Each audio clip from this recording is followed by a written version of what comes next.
Mercredi passé, une fois de plus, j'ai encore compris que la plupart des plans étaient faits soit pour plaire aux propriétaires, soit pour utiliser la totalité de l'espace terrain, ce qui n'est d'ailleurs pas conseillé. Je vous préviens, cette vidéo va être un peu longue parce que je vais expliquer beaucoup plus en détail comment ça s'est passé.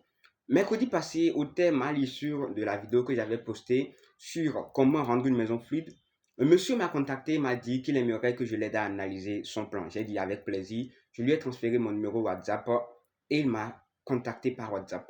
Il m'a envoyé son plan et je vous assure, franchement, quand j'ai mis mon regard sur ce plan-là, je me suis perdu.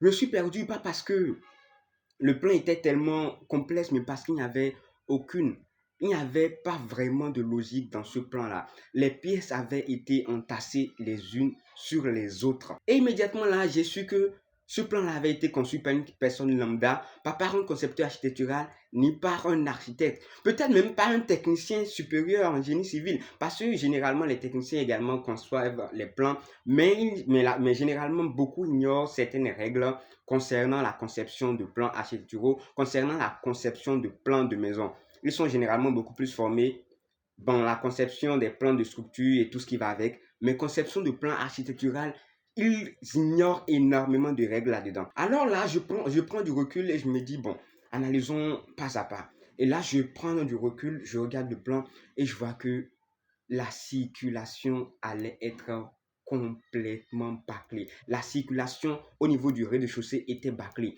Mais le pire dans tout ça, c'est que le RDC avait déjà été réalisé.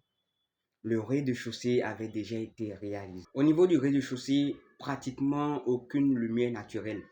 Pratiquement aucune lumière naturelle. Il va falloir allumer de la lumière en journée pour pouvoir voir dans leur propre maison. Alors que le terrain était quand même assez vaste, mais le gars, pour plaire au propriétaire, il a entassé les... Il voulait maximiser, il voulait utiliser la totalité du terrain, ce qui n'est d'ailleurs pas conseillé. Les règles d'urbanisme interdisent l'utilisation totale du terrain.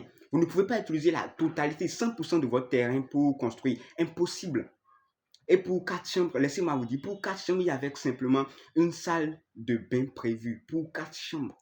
Les gars, c'est vraiment dommage. C'est vraiment dommage. Quand je vous dis, quand vous avez un projet de construction, contactez un concepteur architectural ou un architecte. Il va se charger de concevoir un plan fonctionnel pour votre bâtiment, pour votre future maison. Si vous ne savez pas comment faire, contactez-moi, je vais vous orienter pas à pas. Nous allons travailler ensemble.